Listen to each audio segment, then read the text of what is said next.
Can't we just tell them not to come? Go out to dinner, rent a hotel room, just you and me. Come on. Yeah, there's 20 people coming. I've been working on this for 2 days. Momo. Aisha, here, a coffee cake. Hey guys, where can I park this? In the street. You don't look a day over 40. To my cousin, the last good man in America. Hey Gary, maybe Hugo shouldn't be swinging the bat like that. Hugo, you're out, buddy. What are you doing? You're Down the bat right now! Listen to me. When adults talk to you, you listen to what they're saying, yeah? Why are you swinging the bat at Rocco like that? What the hell is the matter with you? He hit our son! You hit my child! Your son was out of control!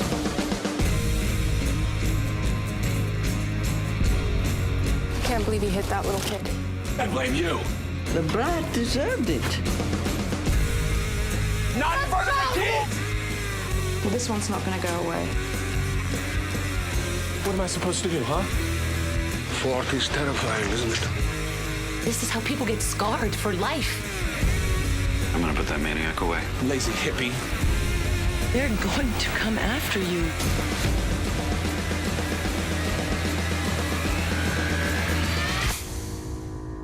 They want to fight? They gotta fight. I'm gonna destroy them. So I was talking to my mom about this movie, and she's not a horror person at all.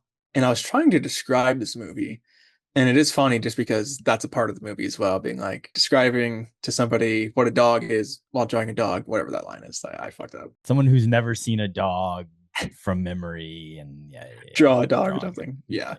But I was talking to her about the aesthetic of this movie, and I found it hard to describe. For me, it's like, it gives me almost a nostalgic feeling of like an empty office space on the weekend. And that's how I related to her, being like, I feel like I have this understanding of what the Backrooms is, even though it's not something that exists, but it's something that like feels familiar to me, which I think is really, really fun. Do you have that same feeling too? Is that just me?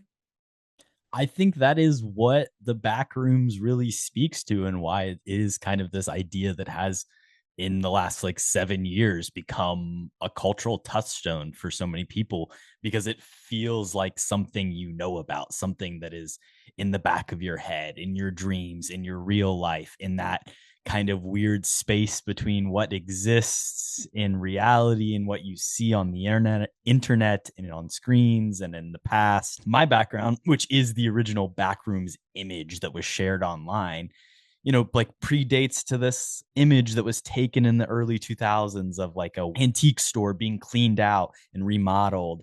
And then it gets posted on 4chan with this just, like basic message and spins out from there and basically becomes like modern mythology. Like this is like modern Western collective storytelling, like legends passed down generations. But because of the internet, it's like in the span of just a couple years and people posting on forums and being like, I visited the Backrooms, I know this about the Backrooms. Like it creates this giant collective story that then one person, Kane Parsons, at like 16 years old, decides to make a short film in Blender, in a fake software in a digital world, build upon that mythology. Like it creates this whole thing, and now he's making a movie that's the highest grossing A24 film of all time. There's a reason people show up, because it feels known. I hadn't seen the original short film until right before this movie. But in talking about it, it's like, I feel like I know what the Backrooms is. I've seen it online. I've seen shared images and things that remind me of it, liminal spaces and creepypasta. Like it's wrapped up in this cool internet world that's kind of finally crossing over into Hollywood.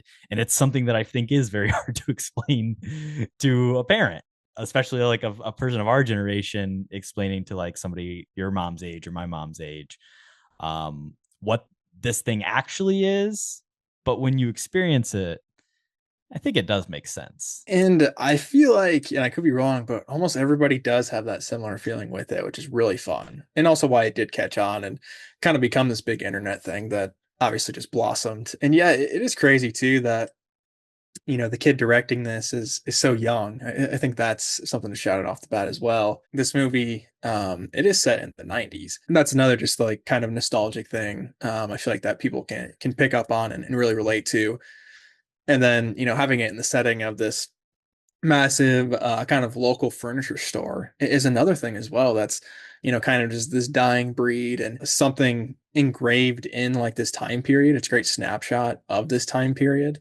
And again, for a kid who wasn't even alive, during this, I think it is just very well done. But that's the thing about kind of the Backrooms in general is like it almost fits in any time period. I really like kind of the surrounding elements that what is the director's name here? I don't even know. Kane Parsons. Kane Parsons.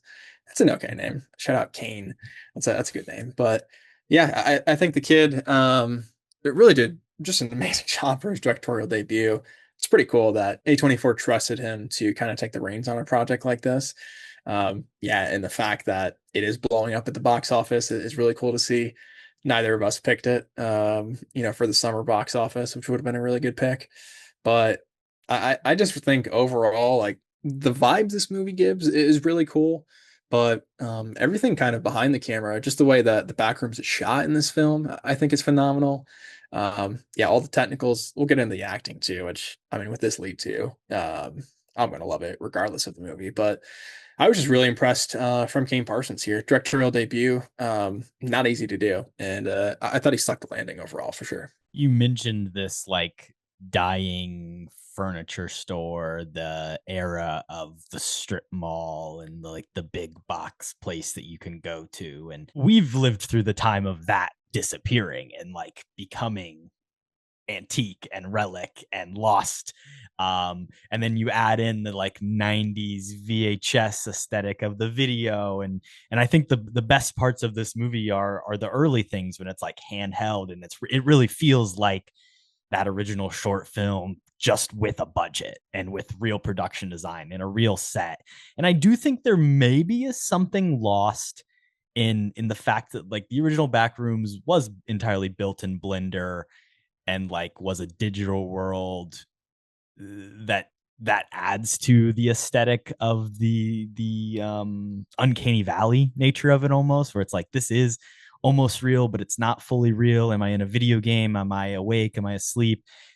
Here they built tens of thousands of feet of like real set of the Backrooms, and they've got the wallpaper, and it's incredible, and that adds a new element to it that is impressive and really cool. I think it maybe loses something as well in lacking that digital equality, but the tactile nature of having these incredible actors, Chiwetel Ejiofor, Renat Rensva, these people that we both love. I was thinking watching this movie, like, man, if we did a new top 5 list, I think Chiwetel really has to be in there for me. And I think you'd probably put Renat in your top 5 actresses list right now. For sure. Both of them are lending to this. And yes, Kane Parsons does an incredible job as the director, but like A24 put real money behind this. They built real sets. They have incredible actors.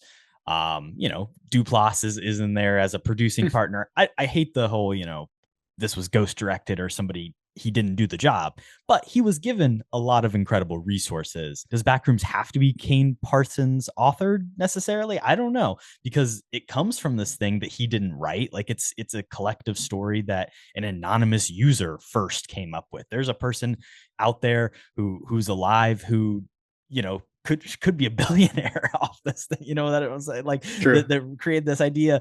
But it's also like, it's so much, oh, then this person piggybacked and then another person piggybacked and I added this version of it. And he's the first person that really distilled it in 2022 into a short film. And then literally within a year, A24's got, we're making a feature length film out of this. It is impressive, but maybe I don't know if he's necessary to them continuing this world. I don't think necessarily. Essential, I guess. Is he essential is the word. Right. I don't think necessarily. I think, like we're saying, it is, a bigger cultural thing where I think somebody else can grasp, a concept. Didn't write the screenplay either, interestingly. I think he was involved in the story, but they brought in like kind of a Hollywood person to write screenplay, and they've talked about bringing in another person to write the screenplay for the next film. I would rather, if he just wants to make something else, like he seems like an interesting mind visually, give him another world to launch into. Let him do what he wants with another A24 movie. I feel like would be a ton of fun. I think I am interested to see like what he would think for a sequel, but also at the same time, like I don't really think the strength of this movie is, the script or the plot per se. Or in the ending. Well, it depends. It depends. I think the ending, it did kind of land for me a little bit. I am actually like really high on this movie, weirdly enough. Even though like it's not very plot centered, which I feel like is kind of one of the bigger things I'd look for, especially in like an A24 movie. I don't know if a different director would have kind of the same like sci-fi, but also horror elements at the same time. I guess getting into mini spoilers here because I didn't know anything about this movie coming in, but I think the door aspect, like that, the fake door is really, really cool. Something I didn't expect at all, and something that's not really explained, and nothing. I guess some is explained, to be fair, but not a ton is explained until I guess like the very, very end for a lot of this stuff. And I thought that was definitely just one of the cooler, creepy elements. And then once you get into the back rooms, just the fact of what you're saying too, of just the sprawling sets, it feels like it goes on and on and on. Um, and something in the opening sequence too that I found scary is like, even when you're in a bigger space and there's multiple ways to go out, if something is chasing you, like these different areas that you'd escape through, have their own uniqueness. And some of them are boxed in, some of them are tiny little hallways, some of them, go underground. So just kind of the uniqueness, and you legitimately don't know what's coming around the next corner, which I think is scary. And also scary too, of just being like, getting lost and not being able to find your way back to the magic door. Like when he didn't mark it off originally, I think that was one of the scarier scenes where it's just like, oh my gosh, like is he going to be trapped, in the back rooms? Like that's terrifying. So yeah, I just think, the ambiance brings it together, and the horror and both the sci-fi elements were strong. It's not like your typical horror of kind of in your face. You do have that stuff, to be fair, the jump scares and what's chasing them, but it's more of just like, oh, being forgotten. And the back rooms is kind of just a place where long lost things go to live now, like kind of that interesting aspect, tying that into kind of her struggles in life. I thought that hit for me. So I think that's the reasoning too of why I am so high on it, just because like the emotional arc was something that worked for me in the end. But I could easily see like if that doesn't hit for you, why other people just aren't as high on it. Yeah, I mean, it's like all this metaphor for memory and trauma and, in Chiwetel's case, addiction and lost love and like the things he struggled and the, the memory of the thing that actually happened and what actually happened. And, this has this like ever present, endless ideology, this complex that is ever present and has always existed and is eternal and timeless. All that stuff is really interesting and cool. And I like the doorway stuff. I agree. That's such a striking image of like the tape on the wall and phasing through and entering into this place that is unknown. In the marketing they did, like they went around to cities and like put up tape on walls and stuff. So there was one in Chicago, and I popped down, took a look at it. Couldn't get through the wall, thank God. Tough. Would have been worrisome. I probably would have never been back on the pod. I guess it could have said that's why we were off for a week. I had phased into the back. True. You were just lost in the back rooms for a little bit. Two. Yeah. We'll cut that.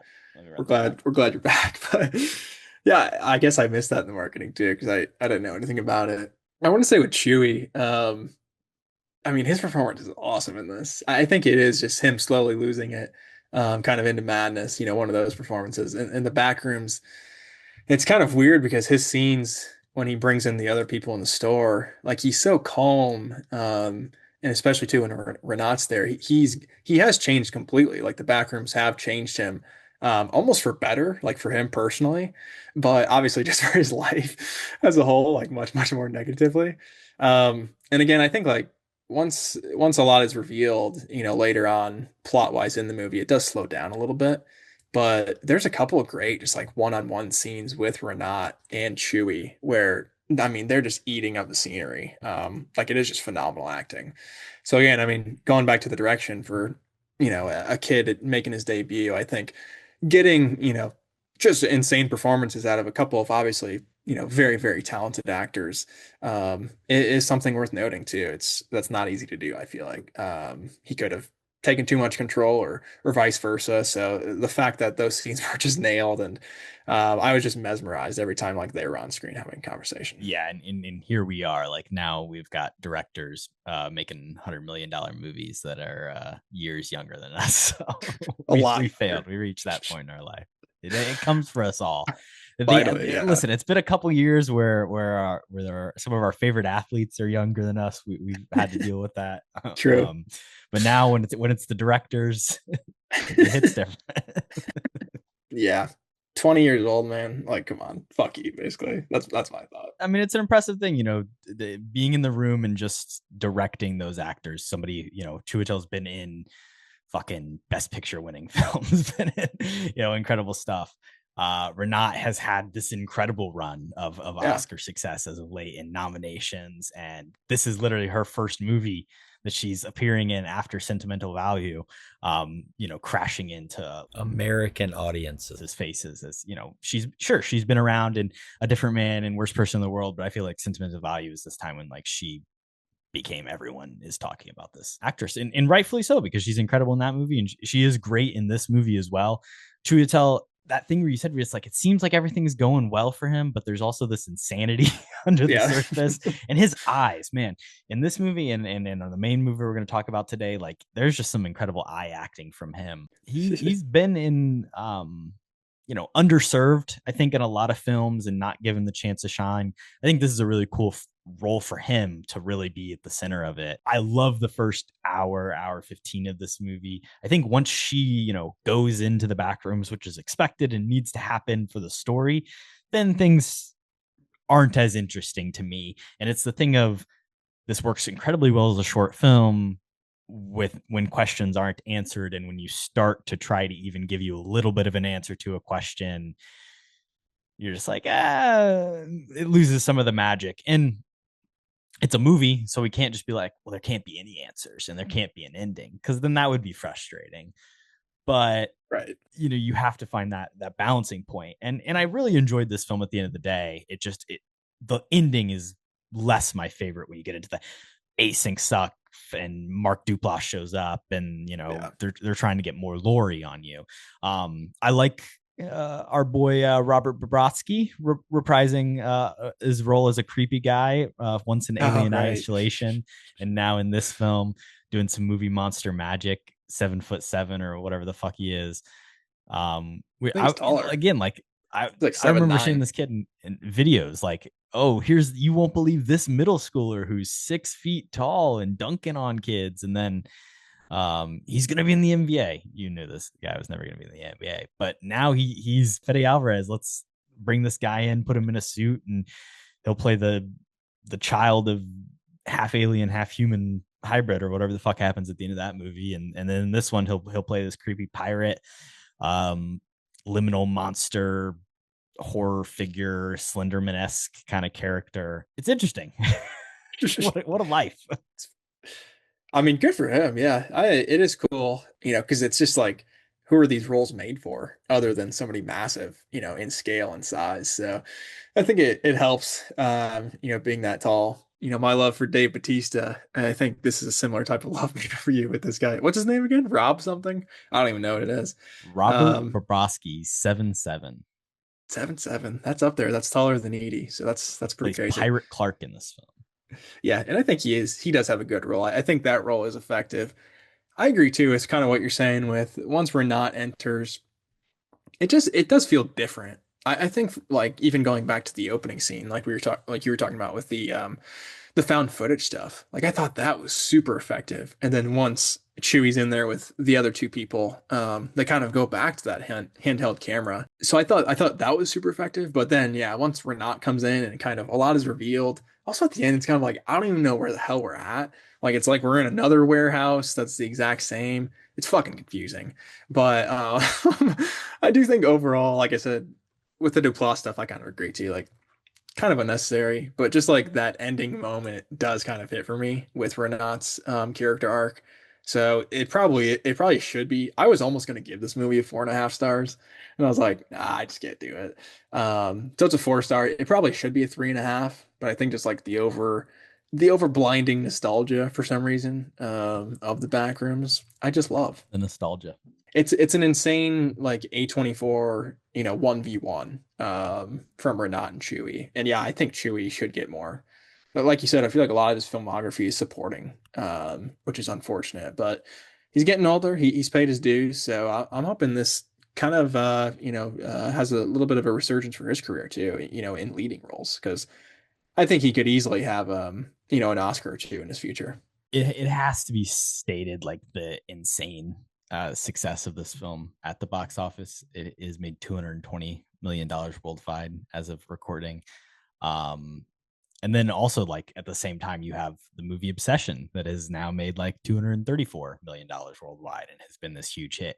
And also made by a very young filmmaker, a person who started on YouTube, Kane Parsons, and Curry Barker, the director of Obsession.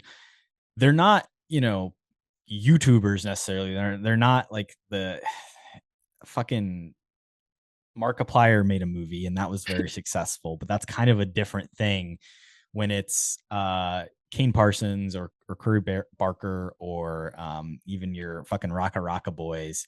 Like, they were filmmakers, they were creatives who put their things out on YouTube, who used it as a way to share their work. And it wasn't, for some of them, it wasn't just YouTube. Maybe they went down other avenues. And, with these more recent guys like Curry Barker, I think, has posted stuff on TikTok and done skits and like found ways to share stuff. There's a modern avenue of not the generation of people like, fucking David Dobrik or even like the OG YouTubers before them, the Smoshes, who like made movies but fucking sucked.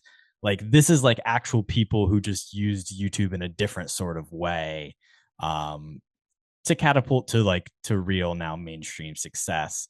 Obsession is a little bit of a different case because that's a movie that's like low budget, made for under $1 million, gets bought by a distributor, kind of like in the traditional way, out of a film festival, gets a release, and has just fucking spread word of mouth and gotten almost bigger every weekend.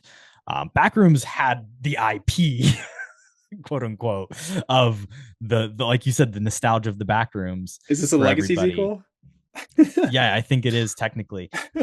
I mentioned Western mythology, but it's funny. It's like comic books, I think, were like the closest thing we had as like a society to like mythology and storytelling and like legends that are rebuilt. And it's like, in our films, those have really started to kind of fall away. So like something has to come in and fill that gap. And I do almost think like horror movies and stuff like Backrooms and other like shared universes in that world is probably where these things will thrive and pop up.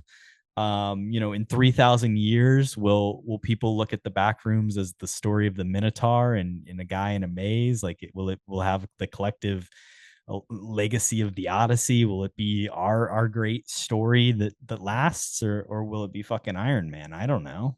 You're losing me a little bit with the comps, but I don't know if we'll even live long enough to know that. Well, we won't. I promise you, I will. It's possible, but no, that is very interesting to think when about. We're post technology in 3,000 years, we become enlightened. Will we look back on this time of like, you could actually get trapped in the Backrooms? Like, this was something that could happen. Like, it's the story. Oh, right, man. Right. Or maybe it'll be the Matrix. Who knows? These people did get lost in the Backrooms, so I would say yes. I think the answer would be to that, but I do think that's really fun. And going back to what you're saying earlier too, of like, I do really love how in the modern age, like, kind of talent is just winning over anything else. You don't necessarily have to have the biggest budget, or you don't have to be a nepo baby. It for sure helps, clearly, but like you said, I mean, we have these modern YouTubers who didn't really have an outlet for their creativity, that found an audience online, and now are kind of doing their dreams and achieving these massive films and movies. So I just think that's really cool, where we're in an era that is something that happens. But I do love nepo babies too, so you gotta have a mix of both. And there is something to be said that, like, Kane Parsons and Curry Barker again, I don't know them personally, but like on the surface are at least presenting straight white male cisgender dudes who like, yes, they come from maybe a more niche background, still probably a lot easier for them to get hired or get an opportunity to then, have this success. Like, they're just they're not getting handed anything. I'm not saying they have a little bit of an easier path, but fuck, here we are, two white guys on a podcast talking to, nobody about this at the end of the day. But it's definitely something to be said of like the money's finding them in an unfortunate sort of way, maybe where other people are still not getting opportunities. Yeah, true. At least this white kid, cast, Chewie and Renat. What do you think about Renat's accent too? I thought it was pretty bad. It was all part of the storytelling. But I still love her. But I don't know. She should have been a foreigner who's a therapist, Just write it in, you guys. But she was great. You like her TV spots, her infomercials? I didn't really like those. I did love the Chewie ones where he's dressed up as a pirate. That too was another just like nostalgic. I kind of miss like those local, just stupid random stores, with their fun ads and stuff. So I thought that was really fun. But yeah, her kind of, soothing, therapist book or whatever. Wasn't a big fan of that one, really. Yeah, speaking of the local commercial thing, that reminds me of like another person, like the Rhett and Links of the world. God, I love those guys, but I don't know if they've ever got like feature length movie in them. I mean, what are they going to do? Prove us wrong. they have a formula. But that's where they started. Their very first thing was making local commercials. They did, they did a lot of Christian like videos, skit stuff first, but it was like the big thing that really hit for them was they would go around to people. And then they even had like a real TV show in the early 2000s called like Commercial Kings, where like they would go and show up and make your business like a crazy, dumb local commercial. And some of those, fucking were very popular and gained virality. And there's a similar nature to like the stuff that Chiwetel's pirate character, is doing in his ad to like what they would do. And they've obviously become people who sit behind a desk and now, but they're like that generation of YouTubers. I think it's hard to really find a person that did, become like a director, and then the new crop has become legit. Yeah. I feel like all those people, they don't have like careers, in the industry. They're just YouTubers. So, and I mean, there are still a lot of people like that, to be fair too. So it's hard to make that jump. I think it's just cool that it's possible to make that jump, I guess. What if Ray William Johnson was like, directing a movie? Well, and like Shane Dawson had the fucking Zachary Quinto TV show where he got to direct a movie, and that was like one of the worst fucking movies ever made. The Slap? No. Did you direct that? No, The Slap is just the Zachary Quinto NBC primetime television show that he stars in, where he slaps a kid. How many TV shows has Quinto been? That's the clip of the week. Thanks, Kody. I was looking for one. You love that clip. But no. Zachary Quinto hosted a show very similar to Project Greenlight, which is the Matt Damon Ben Affleck show, where it's like, we're gonna make a movie. But this was in like the 2010s. Zachary Quinto did like a documentary show where we're going to take a script and we're going to give it to two directors and let them both make a movie. Shane Dawson was one of the people who got to make one of the movies, and he like turned it into this like, terrible raunchy comedy where he's fucking vomiting and, saying awful shit. And, hired all his friends to be in it. And it's terrible. It's one of the worst movies ever made. And then the other contestant also made a movie that like was basically just like soppy fucking indie film shit. Sounds right up your alley. I don't know. And then now, here, Not Cool is the name of that film. But it you've got, like I said, the Smosh, the movie. Fred got a couple movies, but I don't think he was too creatively involved necessarily in the writing process there. But John Cena did appear. Okay, wow, great cameo. The YouTuber KSI, he was in a movie too. It was really bad. But yeah, I feel like there's tons of examples of YouTuber movies, but I don't know if there's ever like, example of good ones, other than obviously kind of recently with Rocket and stuff. But yeah, that would be an interesting kind of rabbit hole to go down, to see if see what is the earliest good YouTuber movie, because I feel like it would take a long time to find one.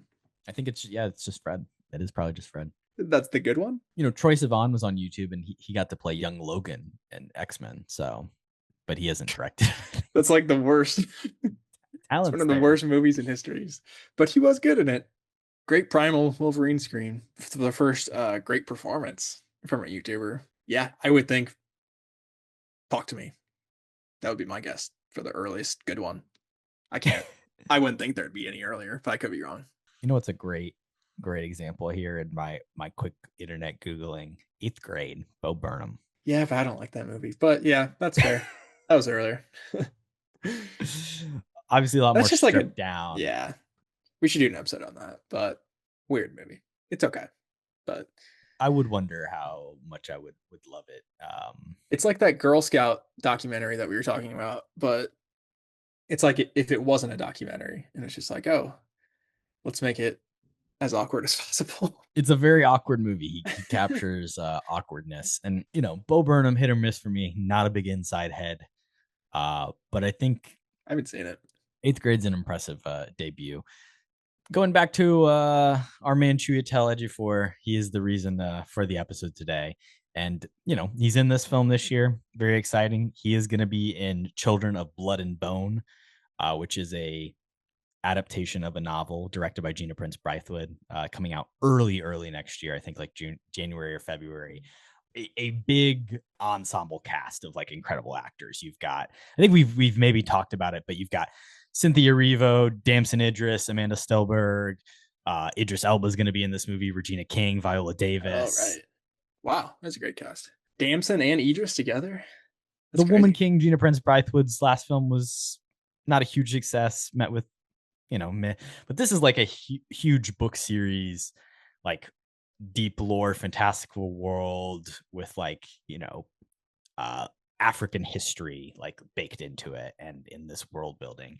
I actually just bought the book and I started to read it. I did not get very far in it, but I'm excited for that upcoming. And then he's also supposed to be in the new Exorcist thing they do, the next Exorcist movie. Oh, I thought it was called that. The Next Exorcist. No, I think it's called title. Untitled Exorcist. It's a Mike Flanagan.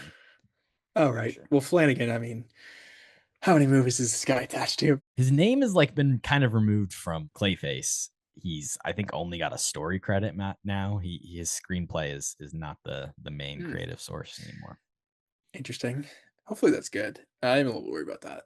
Anything Chewie does, I feel like, you know, even in our main movie today, Inside Man, you know, he's a little bit underutilized, but like he has his moments. I feel like if you put this guy on screen, like he's gonna carry a scene or two just because it's Chewie. Like he is that kind of caliber of actor for me. What do we think he's building this? Maybe 10th?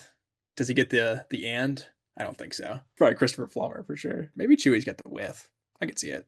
Perfect transition over to the main show. Hello and welcome back to KHAP, the show where two former roommates talk about Spike Lee's Inside Man.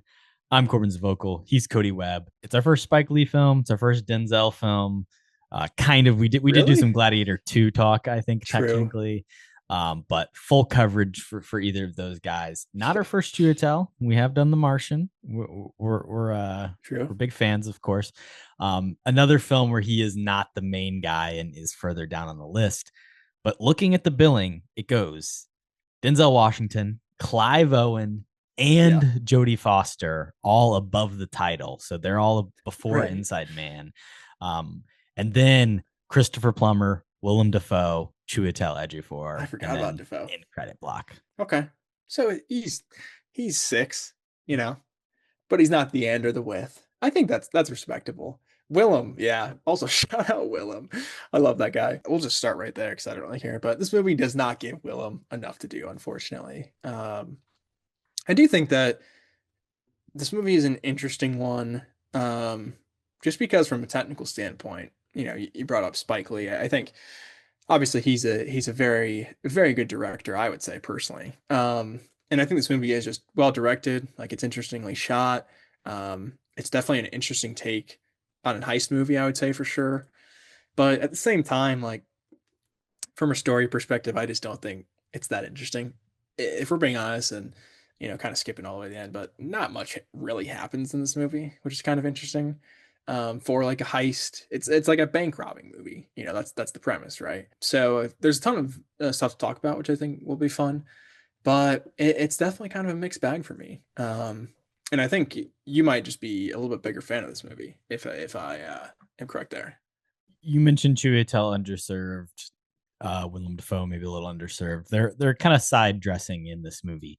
Um, Important to note, this was very early in Chiwetel's career, especially 2006. This film comes out, so he's still kind of making his way. Same year, Children of Men is released as well, which co-stars him and Clive Owen as well.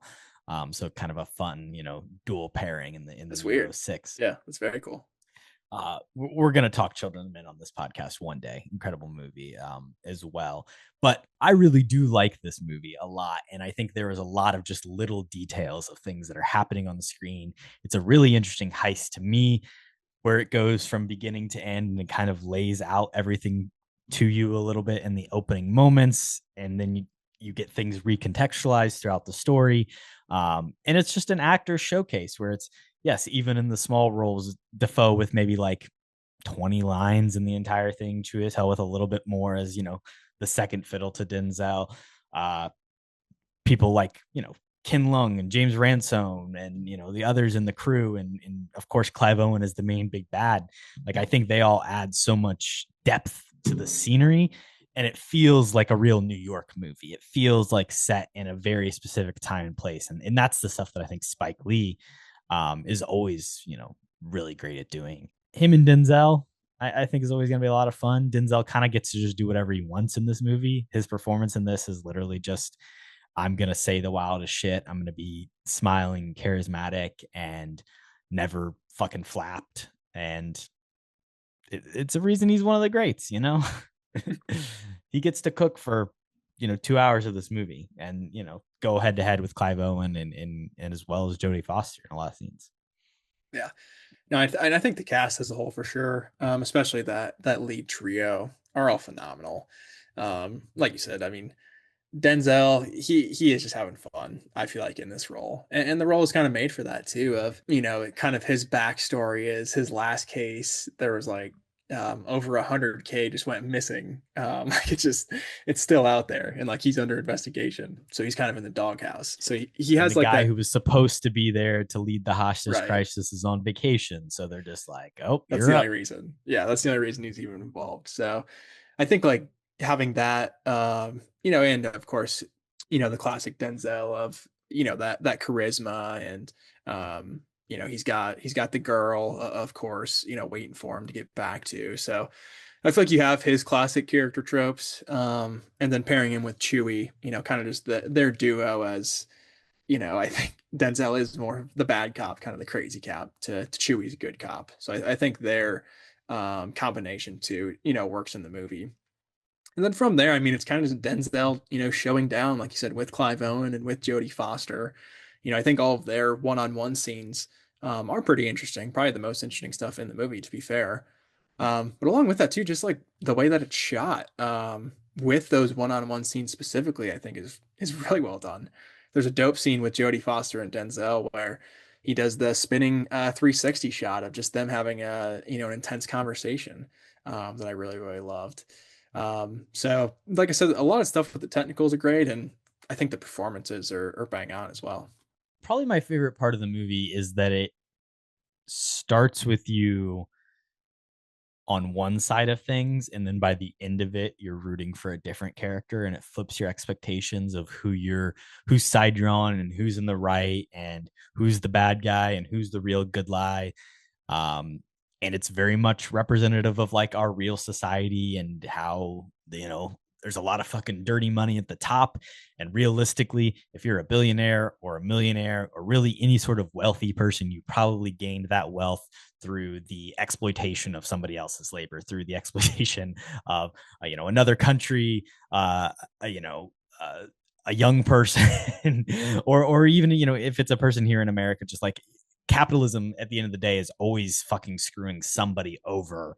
And in this movie, maybe it's a little too cute, maybe it's a little bit too on the nose, but Christopher Plummer represents the worst ideal of that, the worst possible version of this guy who cohorted with the fucking Nazis and made blood money, has literally blood diamonds in his safety deposit box from his, supposed Jewish friend that he sold off to the Nazis and played, neutral in a Swiss bank.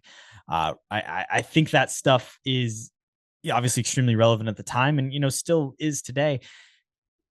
In 50 to 100 years, could you make a movie about a person who had investments in Israeli defense contracts or these companies that are doing things overseas right now today in modern times, and there's companies that are profiting, people that pockets are getting lined because of children being shot, places being bombed, and homes being overtaken? It's just as relevant. And I think Inside Man at its core is obviously just about the Holocaust and Nazis, but it's about all these greater ideas of exploitation and who gets to kind of do whatever they want in the society. And this movie is very pointedly, Jodie Foster's this like private investigator fixer character, and you see in every interaction she has with the mayor or any other rich person, like there's just corruption all the way up at the top constantly. And I love how this movie isn't just about robbing a bank. It's about all that other shit. And the bank robbing at the end kind of doesn't even matter because they don't take any money. Yeah. And that was my point earlier of like, with the bank heist premise itself, nothing really happens. But it still has that Ocean's 11 moment at the end where you're like, fuck, they pulled it off. How'd they do it? I guess you're right. I don't know if I'd comment to Ocean's 11, but yeah, there's that cool moment, especially when he walks by him at the end and drops the diamond in. I think that's awesome. But going into it, I feel like for a first time watch for me, it is cool that it subverts the expectations. And like you said, like Clive Owen's character at the beginning, I think of him much differently, compared to the end. It's night and day almost. And for sure that I think that revelation of Christopher Plummer, being the antagonist, like that's a cool reveal. Obviously, I guess not cool for for the context of him being a Nazi, but I think that was well done from a story perspective. Nazi sympathizer. Well, I mean, I would call him a Nazi, 1,000%. But yeah, I think that reveal is well like done. A duck, talks like a duck. Right. And then 100%. I think it shifts in that perspective because I feel like the movie, it does a good job of, in the first act, still making you think that Clive Owen's character, is this extreme asshole, just not a good guy.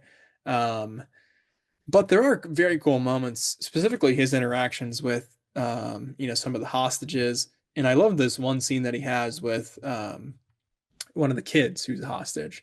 And it's kind of just like him and the kid sitting in the bank vault with all of the money around them. And you can kind of just see like Clive Owen's not a bad guy, just his interactions with these different people. And with that scene specifically, the kid's playing this like GTA game or something. And he's like, yeah, I need to talk to your dad, like about this game. Like, what are we doing right now? So I feel like there's just like kind of those personal moments with this character that you see throughout the film. And I was confused on what they were even doing. Cause obviously it's just like, they're just stalling for time basically for as long as possible. But there's some cool, ins and outs of, them trying to listen in to their conversation and then them going down this like Albanian rabbit hole and kind of just throwing them off the scent. And then it's like, wait, what is actually going on here? So I feel like what could have been better for me is like the Jodie Foster stuff, honestly. Like I thought most of her scenes from a plot perspective were fairly uninteresting. I did like her conversation with the mayor that she had shortly, but I just feel like, what do you think her perspective is on this? Like, I really just view her as this third party who doesn't take sides unless you pay her. So I feel like she is. Do you think she's hedging, against Plummer? Did I miss a moment at the end where she kind of turns on him? I just feel like her character, I can't relate to or root for. She's fucking evil. You're not supposed. Okay. She's a bad guy too. I didn't get that much either. Then you get in the final moment with her and Plummer, where she reveals to him basically like, dude, like you're fucked. Like he's got you red-handed. I don't know where he is. Like it's probably all going to cut like, but then what she says to him? She goes, I got to go buy Bin Laden's nephew a co-op in Park Avenue. And I'm going to use you as a reference, which like Is she joking? Is she serious? It doesn't matter. She is evil. She will do fucked up shit to protect anyone, whether it is the mayor of New York or fucking Christopher Plummy, the Nazi, or literally Bin Laden in New York City post 9/11. Like within 5 years, Spike Lee is, very aware of what that line means and what that, has the effect. Like, this lady is awful. It's clear that the money that gets found in the check thing, that's them, just making it go away for Denzel Washington. And he gets detective first grade at the end of this movie. And it's like, if you do the bad thing, you will get promoted. You will succeed. Like, this is, the further up you go, it's because you probably did some more worse shit. Like, that's what this movie is all about. And just to comment on a couple things you said there, I do love the video game scene.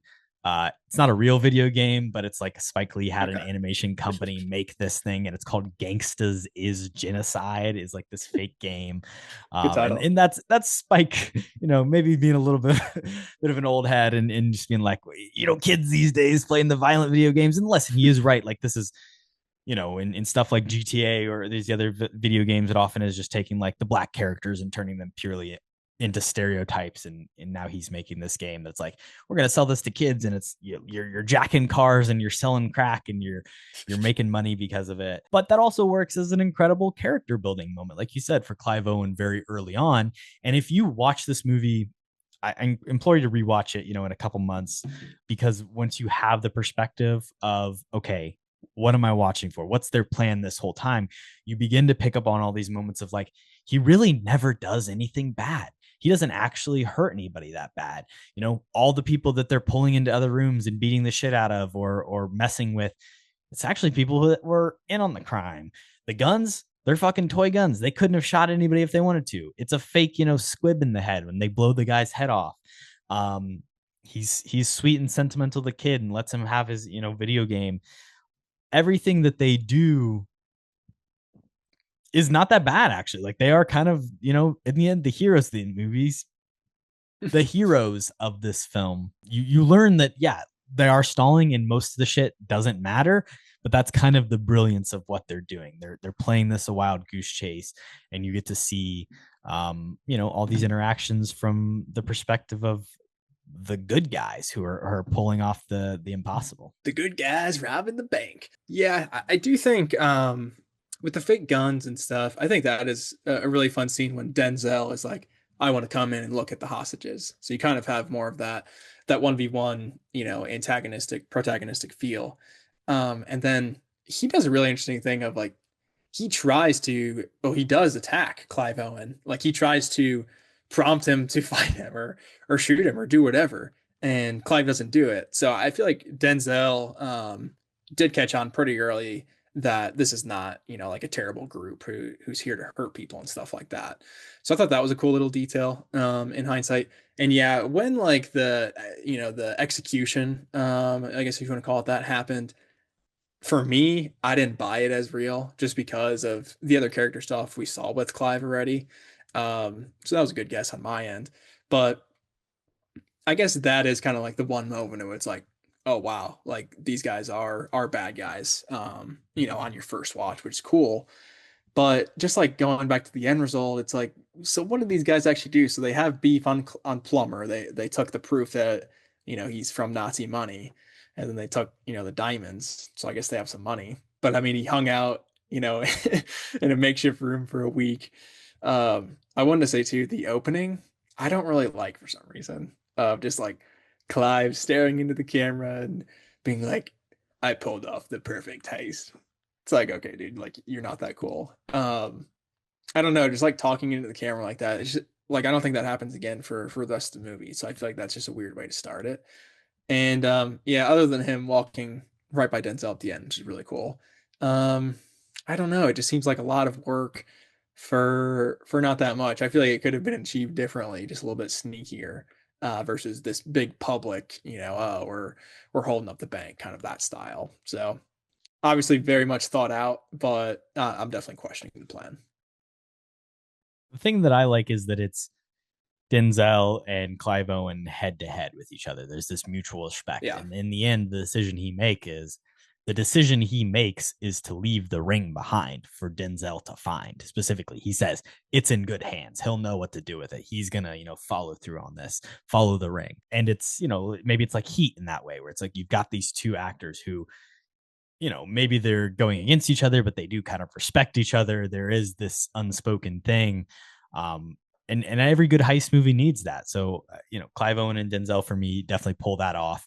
The execution scene, yeah, maybe it's not super believable, but it does lead into, I think, my favorite fucking double dolly shot of Spike Lee's entire career, where it's you snap out Denzel on the street and everybody's running around after the gunshot, and he just looks like, oh fuck, like I completely did not, like I underestimated what was going to happen here, because he does believe it. He thinks he's fucked, and then really everything from there spirals for him, where it's like they're blaming him, taking him off the case, like he's not gonna get to follow suit on this one. And obviously that's like the signature of Spike Lee. Every movie has one of those shots in it, and to me that's, I think, my favorite one. Nice. I didn't realize that was his signature thing, but yeah, I feel like that is the shot that stands out as my favorite for sure in the film too. Very, very cool. Obviously, it just looks like Denzel is like standing on an escalator. But obviously, the deeper meaning of it, just being like his body's taken over. Like after a moment like that, like he is just going straight there, and he doesn't have any say over it, which I think is very cool and just something unique that I haven't seen a ton before. So I did really like that moment as well. And yeah, I mean, like you're saying too, just like the mind games between that duo. The thing is, they're both protagonists at the end of the day. So I think comparing it to Heat is just tough, because they're both pretty good guys at the end of the day. But still, like with him demanding a plane, like it's so obvious. That they know they're not going to get that. Like Clive Owen is too smart to be demanding a plane at a bank hold. Right. Something's fishy. And the whole time you're trying to figure out like what, like, from the beginning, something isn't as it seems. Oh, they yeah. tell you like, this isn't going to be as simple as you think. So you're constantly trying to figure out the mystery. And yeah, some of it's red herrings. It's bullshit. It's wild goose chases. It's misdirects. But fuck, like I don't know. I think all that stuff is really fun and impressive, and like it is well thought out. It's fun too with you're trying to figure out who's actually in the crew and who's not. I think that's another cool aspect. Shout out James Ransom, R.I.P. Rest in peace. Yeah, obviously as well. But we have covered a couple of his movies. Shout out yeah, to Sinister. Sinister. And, He's a Derrickson guy. Yeah, he's Derrickson's dude. It's cool to see him reemerge on an episode here. But yeah, I think with him and then the other chick who's in the crew, they're all named Steve or Stevie, so I can't keep up with them. Steve-O too, yeah. But I thought that aspect was cool of, they're doing stuff as well to throw the other people off the sense of, including them in the group and, roughing them up around other people and stuff like that. So I really think the end result is pretty fun of, just them blending into the crowd of hostages, and, the cops don't have any proof of who was the crew and who wasn't, other than Clive Owen, just mysteriously not being there, which I think is kind of a cop out. I think that would be really fun if like he's a part of the hostage group. They're like, well, we know that you're one of them, so you're going away. You're telling me like he could have leveraged Christopher Plummer's stuff at that point and be like, hey, here's the real villain. Like, I feel like that would be cooler than like sitting in a closet for a week. But you watch the opening of the movie and you think he's caught. You think he's in jail. He's in prison. And he tells you, I'm here. I'm not in a cell. Like, it looks like, pay strict attention to what I say, because I choose my words carefully and I never repeat myself. I've told you my name. That's the who. The where could most readily be described as a prison cell. But there's a vast difference between being stuck in a tiny cell and being in prison. So like, literally, when he then repeats that same line later in the movie, you realize he's stuck in the wall. This is fucking brilliant shit, Kody. This is good fucking screenplay writing. Come on. Yeah, it's okay. I think for me, just the opening doesn't really work, but I respect the thought. Like I said, I mean, I think it is definitely a very cool just subversion of this genre. I don't think I've seen anything like this, in a bank heist sort of plot, to start off the movie. So I do like that aspect a lot, and I'm focusing on that a lot, but that's not really what this movie is about. To be honest, like there's, like you said, tons of other stuff with the corruption, even, talking about social issues, which is obviously something Spike Lee does pretty well. I did watch as well do the right thing for the first time, which Korbin actually gifted me a DVD of. So shout out to that. Shout out Korbin.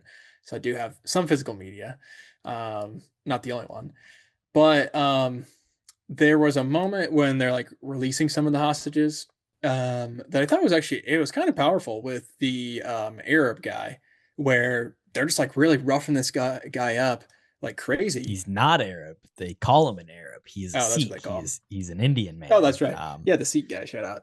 But that, I mean, that's like, this movie does it. They like I know what you're saying. Off. Yeah, it does no, it like an incredible job of representing New York as a melting pot, as a diverse place. It's, again, the stuff that Spike Lee does well. He can represent all these cultures and show that all this stuff is present in New York, but he also doesn't shy away from the fact that, like, not everybody gets along all the time, and there is a lot of racist shit that happens, and the cops are, you know, doing their job, but also it's like, fucking, they're ripping off the turban of the guy they call an Arab and think he has a bomb, but is really just, you know, a Sikh guy who's a bank robber. He just works at the bank. Yeah, works at the bank.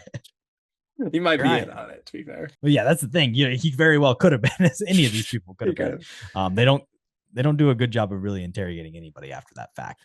I will say the direct address in the beginning and the direct address at the end are also mirrored in all of the interrogation scenes. That's how those start, as person talking to the camera. And I love the integration of those. They're like flash forward moments, basically, because you have the main A plot of the story progressing, but then you're getting these intercut moments of some people that you recognize from being in the bank, some people that maybe are the actual bank robbers, and then, you know, just like some people that you don't even see and are kind of mysteries to you. And you get more and more information about what they saw and experienced, and how they're, after the fact, trying to interrogate and figure out what happened. And that runs parallel to the main story, and it kind of intersects at the end. But they don't find Clive Owen. They don't find any of these fucking people. They can't. It's the brilliance of the plan, where it's like somebody's always there to like corroborate, well, this person was safe. And Clive Owen has to do all the talking. He has to be the one who's visible. He can't escape in the same way as the others, because it would be too obvious. So his plan to hide in the walls is brilliant. James Ransome and crew would be really great at Among Us. I mean, they have their alibis covered for sure. So, and yeah, I mean, the flashing forward to the interviews and stuff, I do like that as a plot device as well. The thing with that, it's just like, it feels like a good episode of TV, like doing that. Like, it feels like, you know, NCIS or Agents of S.H.I.E.L.D., you know, shout out to that again. That has come up every episode. But like, it feels like this maybe would have been better in that medium of TV. Because I feel like the characters in the world building is very interesting, but kind of like just this tiny little portion of the story, for me, it's not anything like groundbreaking or something that was like necessary for a movie, I think. But if you put it in, like, this should be like an episode of a TV show, is what you're saying? This would be a great pilot. Yeah, this would be sick. I mean, you go in, you have Denzel just moved up. You know, you have Jodie Foster, sucks, dude. Like, where do they go from here? This is a movie. It's beautiful. It tells a complete story. You feel satisfied in 2 hours and 10 minutes or whatever it is. Like, you're talking crazy. You're saying insane shit right now. That this should be a fucking TV pilot. Like, literally, and Jodie Foster's gonna be in every episode, and it's Denzel detective. And I mean, this is about fucking Clive Owen pulling shit off, and if he can't be in all of them, then I don't want it. Well, he can come back too. I would think like him and Denzel need to team up. I think that's what I wanted to see, which I think we do. It's like Catch Me If You Can. They hire the bank robber to then, like, at the end of the day. That's great. I mean, we're writing sequels all over the place. So I think that is a testament to, like I said, of just the world building of these are pretty layered, and you understand kind of who the characters are and where they're coming from, especially, you know, kind of the leads with Denzel and Clive. So I think, you know, thinking about this movie more too, like, I think the more that I think about it, the more that I do enjoy it. Not enough Willem, honestly, not enough Clive either. Like, maybe need a little bit more, you know, with his backstory. It's just a lot of smoke and mirrors with him, I feel like, throughout. But yeah, going back to Willem, I mean, I feel bad for the guy. I don't know who cast him for such a boring role. I've never seen him in such a boring role before. but definitely wish that he was given more to do. It was a cool moment that he was involved in, like when he ends up taking over the case. I like that a ton. Of Denzel was like, I got promoted anyways. Like he kind of was moving stuff in the background, even though it kind of looked like, you know, he was losing the case or whatever. So I thought that was a cool moment. And obviously like Clive, you know, planting his own listening devices on Willem and knowing the whole plan. I mean, that was a cool moment too. But yeah, man, I mean, if you're gonna have Willem in the movie, like have him die or have him do something crazy or um have him do anything just for me. I do have a Willem Dafoe letterbox list, and this is pretty low on it. I gave this movie 3 stars, which is not even bad. But the thing with Willem is like it's weird that he's almost every movie that I've seen him in, other than, you know, like Aquaman and the stupid comic book stuff, like it is good. Like he's not really in a bad movie that I've seen yet. So we'll see if that continues. But yeah, I think this is a good movie. It just, if like Willem was, I don't know who should have Willem played. If Willem was Clive Owen, like this is just a much better movie. So I don't know. He's great seasoning, but I don't think you need more of him in this movie, and especially because, like, I mean, his He's character no is seasoning. He's Willem. Come on. like a little bit of, but he's not the fucking centerpiece. He's not the. He He's should never be. even really like the. Sure, he can be Green Goblin, but we don't need him to be playing. He could have played Christopher Plummer. Like, give him a Christopher Plummer role now. Okay. I guess. I'm down for that.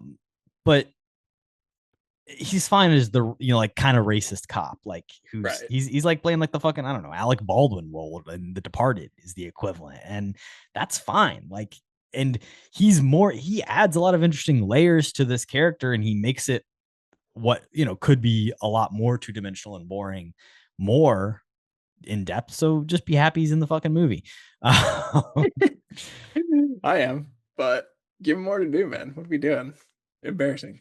Thanks for listening to the episode. You can follow the rest of our happenings over here at Kody and Korbin Have a Podcast on Instagram, Twitter, and TikTok at KHAP Podcasts, KHAPODCAST. Please follow us on Spotify, give us a rating, subscribe to our YouTube channel, and follow along for more. You talked about the phone call scenes, and I do think those are really well done. And they shot those simultaneously, like with 2 cameras, different sound changes.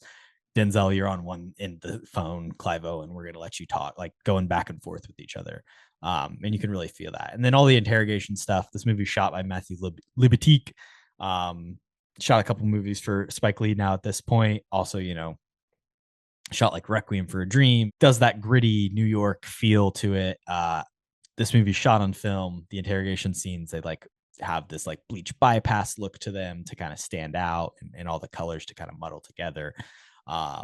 And then also the differences in the cinematography, depending on who's in control of the scene, is very apparent.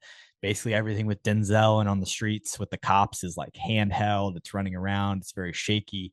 And then if Clive Owen's on the screen, it's fucking steady cam, locked off, smooth moving, you know, flowing camera. Which I just think is an incredible choice. Libatique said, we wanted to create a sense of control and largely centered frames with Clive's character, and we want to have movement with Denzel's. Having 3 operators on the same character, I'd watch all 3 in a handheld shot. A long lens has a little bit of movement, and a wider lens is inherently smoother. I would actually talk to the operator and tell him not to be so steady. It was the first time I'd worked with so many operators where I wasn't one myself. So you've got Libatique, this guy, you know, telling all the camera operators running the show, camera spinning around, shooting these New York scenes, and fucking get more shaky, get out there. We want to feel the emotion. And it's so stark, especially when you cut back and forth, and you can really kind of feel like Clive Owen's got everything figured out. Denzel, you know, literally career wise, things are falling apart. Jodie Foster's up his ass, trying to, you know, maybe help him, maybe hurt him. He's got the girlfriend situationship at home whose brother's going to prison. He's being, you know, investigated. Like there's so much uncertainty here, and he doesn't fucking win in the end. Like, but he's a smooth operator. He's gonna talk his way through it. I don't know. It's a fun, complex movie with a lot going on. And now that you say it too, I mean, like you said with his character as well, it's similar to Clive's, where you don't really know if he is the good guy or the bad guy until we get to the end. I kind of Maybe was he convinced. stole that check money too. I was convinced he did, yeah, for a long time. So, especially when Jodie Foster is kind of using it against him. So I think it does a really great job of keeping you guessing from a story standpoint. And to echo what you said too, that was in my notes as well. I think the cinematography is phenomenal in this movie. I think that is up there with my favorite aspects of it. So the more you talked about too, like the difference between kind of the Denzel feel and the Clyde feel, 100% facts on that side of things too. I didn't think about that too much while watching it, but I really love kind of the almost outside of the bank stuff more. It does have kind of just the super authentic New York feel, which, like you said, I mean, for Spike, I feel like that is just kind of his bread and butter. I really like the moment too where another cop just walks up to the door when nobody realizes that it's going down yet, and kind of his interactions with just the locals walking by on the sidewalk just seems very, very realistic and well done. So everything kind of outside the bank from a filmmaking perspective, I was super impressed by. And then once you get into kind of more of those one-on-one scenes that we're talking about, I feel like Spike and the cinematographer just have fun. Like they kind of just do their thing and be creative and try different stuff. And every shot, especially I feel like that end scene where Denzel and Jodie Foster are like just sitting on like a random couch. It's just like it's pure cinema. Like I don't know how to describe it. It's beautiful to look at from every angle. And I think that's just kind of their specialty. So I think if it depends on what you want to focus on in this movie for me. If I was more like you and looking at just the technical camera work, yeah, I mean this is up there with one of the best that we've covered probably. But with a lot of the other stuff, it just kind of falls short. But the cinematography is exceptional. Yeah, there's definitely no denying that. They used a real New York set to do this. They shot at 20 Exchange Place in Wall Street. Nice. Not in Wall Street, off of Wall Street, literally, Right. because Wall Street is a real street. This is like 5 blocks from the Alamo Draft House that we went to that time, Kody. Nice. Old stomping grounds. I've been around these parts, but it was a closed down bank that had like become a cigar bar, but they Oh. were able to basically like Nice. refit it, make it look like a bank again. And Spike Lee was like, it was awesome. It was like we had our own little backlot, like in the middle of Wall Street. Like here we are, like actually on, fucking Exchange Place. And, it all worked out. It's perfect. It's not that far from like we said, Wall Street, the place they shot like Dark Knight Rises, the stock, stock exchange, heist stuff. Like this is, bread and butter, South Manhattan, in the city, in the thick of things. Opening credits are fun, little montage in New York. They use that Chai Chai song, the Indian song at the beginning of this film and the end of this film, which I think is a fun little addition because it's like doesn't really make sense like thematically or have anything to, it's just like a tone setter and to be like, this is New York, it's a melting pot, there's a lot of cultures here, this is a fun uplifting movie, not really uplifting but like an energetic pulsing film. And I like that Spike just chose that as like a kind of an ode to that filmmaking. I think it was like he was a film professor at one point and a student told him to watch a Bollywood movie that had this song in it, and he just loved the song so much that, a couple of years later he decided to put it in this film twice, literally. Yeah. No, that is a fun inclusion, and I that was something I did want to ask of, because I was confused on its inclusion, but that's a very cool story, and like you said too, it does fit with the thematics of just kind of fast paced and like you said, I mean it fits Denzel's character. I feel like perfectly, kind of encapsulates him just as a character. So fun inclusion, but I was a little bit confused when it opened with that in the movie, but like you said too, it kind of it has that world building of it's like you're fucking walking on the streets of New York and it's like, oh shit, now like I've stepped it fits perfectly. past this window that is playing this music and or I'm in this neighborhood. It's fun. It's New York is a special place in that way. And listen, there are other cities in this country that are very diverse, and Chicago's one of them, Los Angeles is one of them. But like the particular makeup of like the type of people in New York and the different cultures that kind of mix there, this movie does an incredible job of, I think, representing really well. And like that's where it's fun that the Albanian, kind of wild goose chase they get sent on has a moment of like a guy in the street being like, I don't know what they're saying, but I recognize that because it's my ex-wife and her parents. Like they'd speak Albanian all the fucking time. And then he calls her, like, it's just like this kind of the cool thing about New York City of this place that is of community and people, from the different boroughs coming into Manhattan and congregating and all coming from different backgrounds and cultures and languages. And there's a lot of stuff in this movie that is just kind of racist and racy and off kilter lines, but it's like, in the same way he does the stuff in like 25th Hour, like Spike Lee just understands New York, and like it is kind of a harder place. It's not friendly like the Midwest. Like people are dicks to each other, and maybe that's not always mean spirited, but it does happen, and it's accurate in that way. Yeah, I think it does a really cool job of just representing kind of the community, fairly realistic. And yeah, that is a fun moment of them just like pulling out this random construction worker to like help them, move forward on a lead. And they're like, you got to stick around. He's like, oh fuck, not again. And yeah, the Albanian, I mean, shout out Survivor, shout out the Riz God, who is of Albanian descent. So I wanted to say that.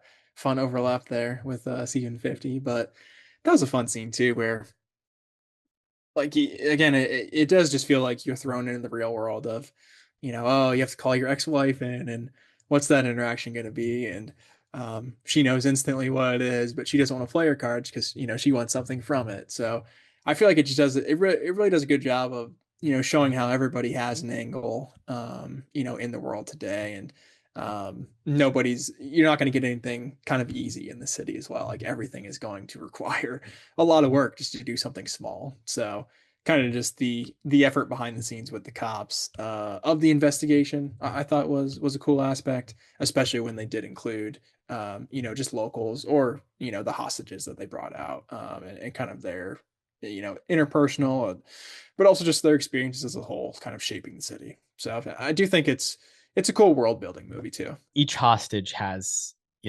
they're all at this bank in Manhattan, all there to do different things, but like most of them come from different backgrounds, and whether it's the father and the kid playing the video games or the Sikh guy who gets harassed. It's a cool melting pot. Obviously there's the scene you mentioned, the guy who discovers the bank heist originally. And, he kind of walks up and somebody's like, officer, I think there's smoke in there. You should go check it out. And, he gets the gun pointed in his face, and he's telling that to Denzel. And Chiwetel's characters and being like, I can't believe this happened. And, Denzel takes that moment to like actually have a conversation and be like, you ever had a gun stuck in your face? Like what happened? And then that has a nice kind of thematic third act return when you get to see him talk to the guy again at the end, and he tells the story of how he almost got shot, and in like doing that he's saying fucking racist shit and starts to say slurs, and Denzel's like, all right, enough with the color commentary. But it's funny, like that then is what leads Denzel to realize, oh shit, like they were listening to us this whole time. And each of these moments serve purposes in the film, like they're story beats, they're character building, but also a lot of times there's like plot reasoning for why these things are happening. But yeah, it doesn't shy away from some of these people being bad or not being fully white knights or heroic. Like, some of them are hard to root for, but even, like the villains are the heroes, and it's all more gray. Except for Christopher Plummer. Fuck that guy. And for Christopher Plummer. And fucking Jodie Foster too. Yeah, evidently.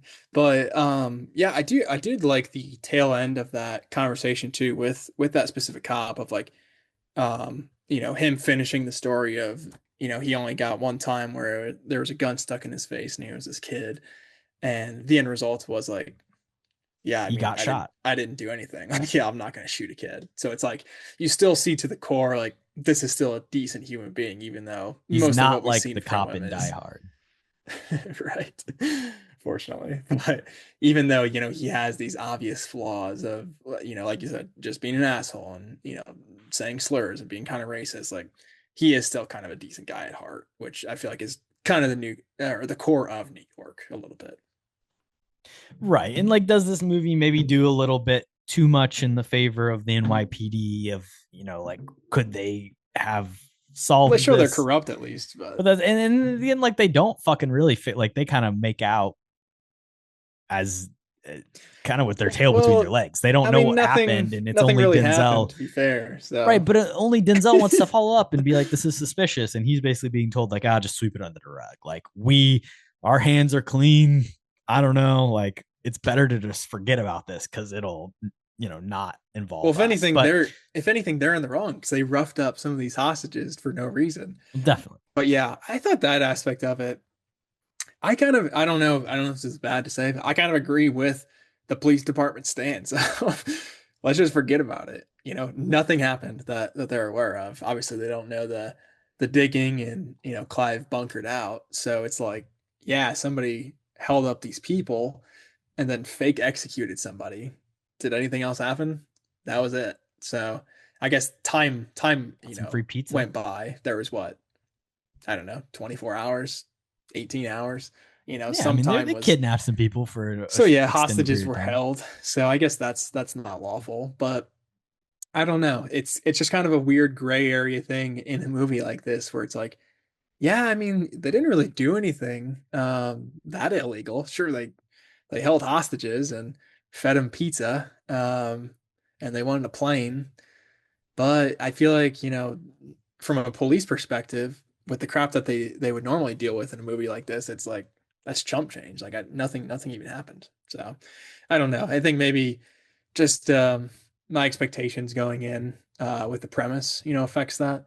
And I've probably just seen Fast Five too many times. So that's my own personal issue.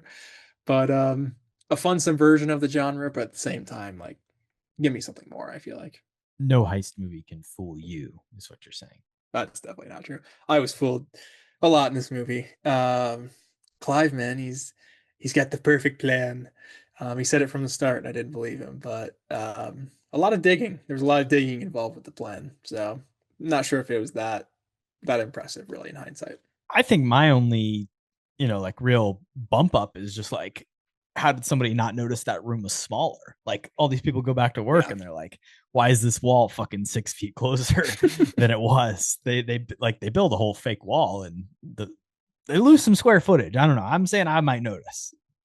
Yeah, I mean, he had some space in there. It's not like it was this, smaller closet. It was a pretty big room for him just to hang out in. So, and yeah, you would think if you worked there every day, you'd have an understanding of some of the dimensions. You gotta notice that, half the room is basically gone. So either just bad workers or they were scarred, I guess, from what happened, which is probably fair. Are you gonna watch the sequel to this film? Is there actually a sequel? Yeah, it's called Inside Man Most Wanted, released in 2019 as a direct-to-video sequel. Okay. With no returning cast. I was gonna say, I mean, did anybody return? Spike involved? Is he a producer at least? Not seen his name on the Wikipedia page. Essentially, it was like, this Not movie promising. was a moderate enough success, made $186 million. For a movie like this, I saw fucking at the highest time, to lowest isn't making that well. Yeah, I don't know if it's true anymore, but I saw at the time it was Spike's highest grossing movie. So it was a cool achievement for him. It was definitely a success. It is still this film. Black Klansman only got to 93 million. So, Okay. Yeah, I mean, this is 2 times that. But when this movie came out, they basically were like, we're gonna option a sequel. We're gonna start working on it. The screenwriter for this film is Russell Gurwitz. He was a first-time screenwriter with this movie, like a former lawyer who just like had an idea and worked just in the industry in real life, seen some shit over the years and wanted to make this movie. Then with the success of it, they offer him to like begin writing the screenplay, but he doesn't have a credit on this direct-to-video sequel, and it features nobody. It's Emil Amin is the lead of the film. Rhea Seehorn is in it. 5 years after Dalton Russell's gang stole loot from the Bank of Arthur Chase, exposing him as a Nazi collaborator, A group of bank robbers led by Ariel Barash take over the Federal Reserve Bank of New York and take everyone in the building hostage. So it's basically just like another movie about a hostage thing and an FBI negotiator, and then like Rhea Seehorn is also a FBI negotiator. Like it's just, I don't even think he's playing the same character as Denzel. Nobody creatively is involved. Comes out fucking 14 years later. It's crazy. Yeah, I am surprised. I mean, I guess it is the age of IP a little bit, but I feel like if you're not going to have anybody from the cast or crew come back, just make it your own thing, and you can make a sequel, but just don't call it that. I feel like at that point, so pretty strange. Maybe they're just trying to sell it, after it goes straight to video, make a little bit of moolah off of it, which is fair, but. It is on Netflix. Oh, okay. Shout out. Might have to check it out. They said that originally they were like going to bring everybody back. Denzel Washington, Jodie Foster, all of them. Spike Lee was going to be involved. And then like by 2011, it was canceled and not happening. And then they just end up, like you said, reviving the IP, the name. Yeah. Pretty strange. It does make sense that they would want to do a sequel, like we said, with the success. And I mean, just with the star power too. I feel like Denzel and Jodie Foster, early 2000s is kind of a big deal. So I feel like just that duo has box office availability in my mind, at least. Not so sure on Clive. I don't know how much pull he has, but yeah, Denzel and Jodie in any movie I feel like is an easy sell. So if they would come back, to do another one, I would for sure be interested. Like I said, I mean, I want a spin-off TV show personally, but yeah, I don't have Denzel and Jodie been in any other movies together? I would think at some point, probably, right? I have no idea. Just two powerhouses like that. I mean, I feel like Jodie obviously kind of hit it a little bit bigger once Silence of the Lambs rolled around. Obviously, I wasn't alive, Well, I was alive, but I wasn't very conscious of the movie scene at the time, to be fair. So I don't know that box office draw, as well as somebody, today. But I would think Jodie Foster in the 90s off of Silence of the Lambs, and then Denzel, I mean it's Denzel coming off of Training Day, which obviously is an Oscar winning performance. I mean, he's in just so much good stuff. That iconicness factor is 1,000% there for him. So I feel like, them helming any film I'm going to be interested in. I feel like a lot of other people would probably feel the same. It is cool of kind of, blending two different movie stars together as well. I feel like, Jodie Foster fans and Denzel fans are probably much different demographics. So bringing them together, it makes sense that this is, Spike Lee's most profitable movie, having those two, as the two leads. But yeah, I feel like I would watch any movie with those two in it, really. I mean, they're both Oscar nominees at this point when this movie comes out. Christopher Plummer, funnily enough, gets his 3 Oscar nominations post this movie late in his career with The Last Station, Beginners, and All the Money in the World. He's a guy who had arguably the last 2 decades of his life were arguably the best of his career and getting the most success and all these fun roles. He was in The Girl with the Dragon Tattoo, a film that we've covered on this podcast, which also has that underlying Nazi shit and evil stuff happening. And, arguably that movie is kind of in commentary with this one and casting him as a guy who's old money rich, who probably did do some evil shit in the day. And obviously both Girl with the Dragon Tattoo and this film are also playing off the fact that he was in Sound of Music, which is a film about Nazis, and he very pointably is not a Nazi in that film. Oh, okay. I've never seen that. Somehow I didn't know that he was more successful in the later part of his career. That was pretty cool for the Plum Man. He's also in Knives Out, which he's pretty good in. So shout out to that. Ana de Armas. Also in his fucking 80s, dude. His 70s and 80s. Find another actor who was better in their 70s or 80s. It's impossible. How old's Mike O'Kane? He's not that old. He's retired. When was the last movie he was in? Tenet? He's 93 now. So, I mean, his 80s were solid, sure. But how many Oscar noms? 0. His 80s were Hey man, got robbed for Muppet Christmas Carol, but Well, that he was not 80 in Muppet Christmas Carol. He was he was fucking like what, 50? 65. I don't know. I mean, when was that made? Like 90, 94, 95? I don't know. He So, has Academy Award nominations. I'm just saying he hasn't had one since 2002. So no, you're right. We're comparing a couple of legends to be fair, but yeah, Plumber. I mean, he's barely in this movie though.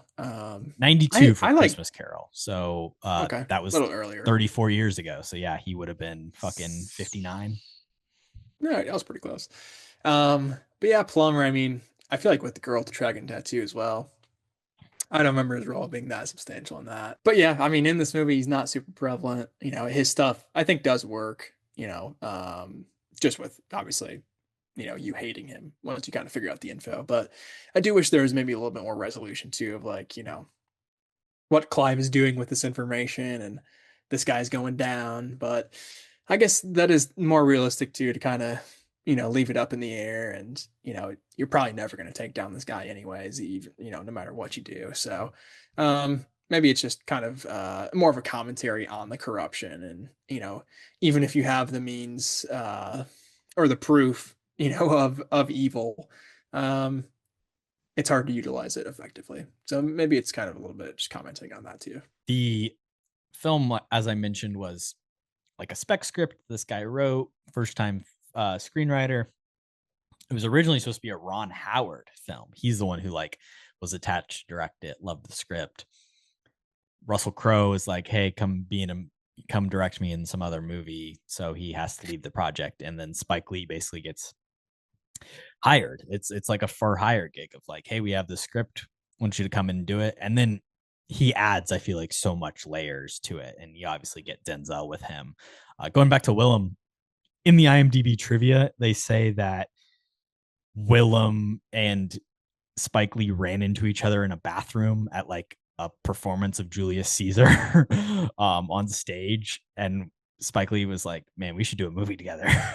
And then that came from this. So, you know, I don't even think it was necessarily like, fuck, I need Willem to play this part. More like, I just want Willem to be in my movie. Here's a part for the next movie I'm doing. So it's understandable. But you know, all these people want to work for him, and it all makes sense.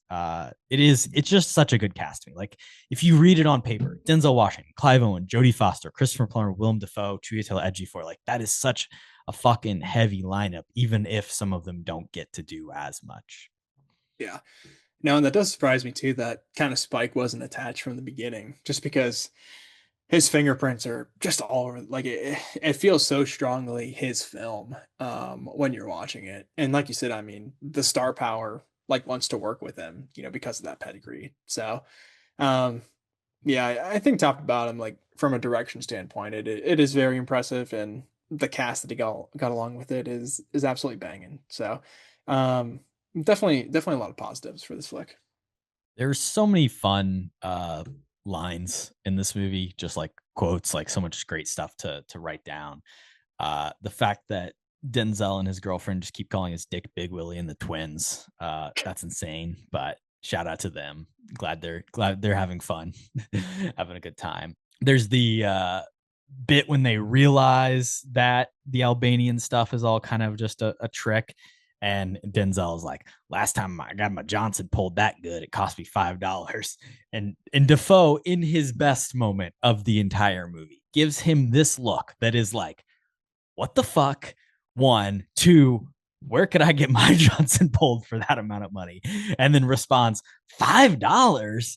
And then Denzel's like, yeah, I was in Tijuana, don't ask. But I just think like Defoe's reaction shot in that moment and his response is so perfectly played. Everything else, you don't even need him to say another word in this movie. That would be worth it just to have him. Did you have any favorite lines? Just for the Johnson joke. I don't know if it's a line, but another moment that I thought was really fun was when they were taking away all of their cell phones, and the one guy is like, "Oh, I left mine at home" or whatever. So they find somebody else's and call him, and it starts playing Gold Digger. Yeah, is his ringtone. I thought that was just another kind of a funny little moment that I really enjoyed. That's like the only guy that they do actually hurt. Yeah, Peter they do does. mess him up pretty good. Peter does get the shit beat out of him behind the frosted glass, which I think is the way that scene plays out is brilliant because you see Clive Owen go into the other room and it's the, opaque frosty. You just see his silhouette and it's like, this guy's psycho. He's thinking about doing something. And, in real life, it's probably he's like going in there and he's judging to himself, like, do I actually have to hurt this guy? Like, just to get my point across. And then he pulls him into the other room and starts beating the shit out of him. And you can only, it's kind of more implied violence. It's in your head. You're filling in the gaps of the shadows you're seeing, which is a really good directorial touch. Yeah, that's a great moment in hindsight too, because like you're saying, I mean, that's just him establishing to the audience and, to the bank workers and the hostages, like, he means business, but, he deliberately takes him into a separate room, after thinking about it for a second, 100%, I think, just to shield himself from actually having to, beat the living crap out of the guy. So another just smaller detail in hindsight that is pretty cool. Another thing that I just love, and I think something that Denzel has perfected, is the frustrated head rub, the classic patented Denzel. I don't know what it is, but I feel like every movie he has to throw in at some point, especially if he's, he doesn't have much hair. I think it's right after the execution, and then right after he confronts, after running there, it's the turnaround and like this it's just an iconic head rub, I would say, one of his best. So I think that's just an underrated performance quality from Denzel that it's just kind of a little mannerism that I don't know if there's anybody in Hollywood that does it better, to be completely honest.